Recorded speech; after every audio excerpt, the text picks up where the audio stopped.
Akhir kisah anak racuni sekeluarga di Magelang, investasi palsu lahan parkir Yogyakarta.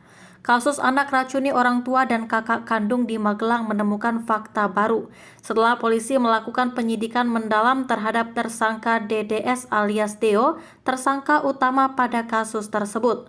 Pelaku ternyata melakukan beberapa kebohongan soal status pekerjaan dan dia terungkap berbohong kepada orang tua soal investasi sebesar 400 juta rupiah. Uang sebesar itu adalah akal-akalan tersangka yang meminta modal kepada orang tuanya ketika masih hidup.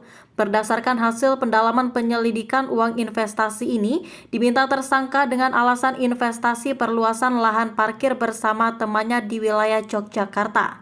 PLT Kapolresta Magelang AKBP Muhammad Sajarot Zakun mengatakan, namun semua itu tak sesuai dengan fakta di lapangan, bahkan digunakan untuk kepentingan yang lain.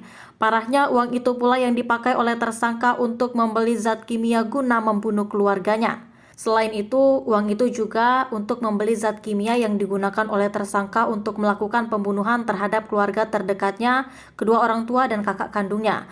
Ujarnya di Mapolresta Magelang pada Rabu 7 Desember 2022. Kebohongan soal investasi itu belum selesai. Tersangka menurut keterangan kepada polisi juga melakukan kebohongan-kebohongan lain. Tersangka pernah berpura-pura memberikan uang kepada orang tuanya. Uang itu diberikan dengan dalih sebagai keuntungan dari investasi yang dikerjakannya sejak tahun 2021. Setelah kami dalami kembali kepada tersangka, itu hanya alasan belaka, kata Kapolres. Dari modal 400 juta rupiah, sebanyak 120 juta rupiah dikembalikan kepada orang tuanya dengan alasan inilah seakan-akan hasil keuntungan investasi dirinya.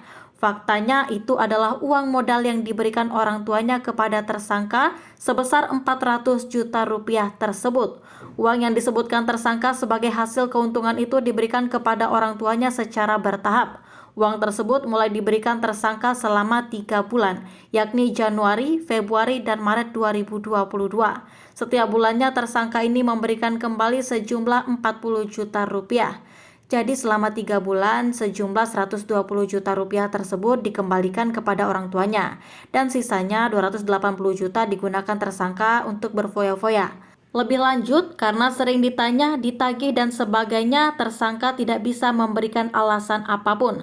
Membuat faktor inilah menjadi satu di antara pemicu yang membuat tersangka gelap mata hingga menghabisi nyawa orang terdekatnya, yakni ayah, ibu, dan kakak kandungnya.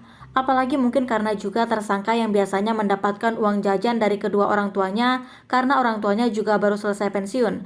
Disitulah puncak untuk tersangka memiliki niat pembunuhan kepada kedua orang tuanya dan kakak kandungnya, ujarnya. Sementara itu pihak kepolisian tetap menyangkakan pasal 340 KUHP pidana dengan junto 338 yakni tentang pembunuhan berencana yang mana ancamannya adalah hukuman mati atau penjara seumur hidup.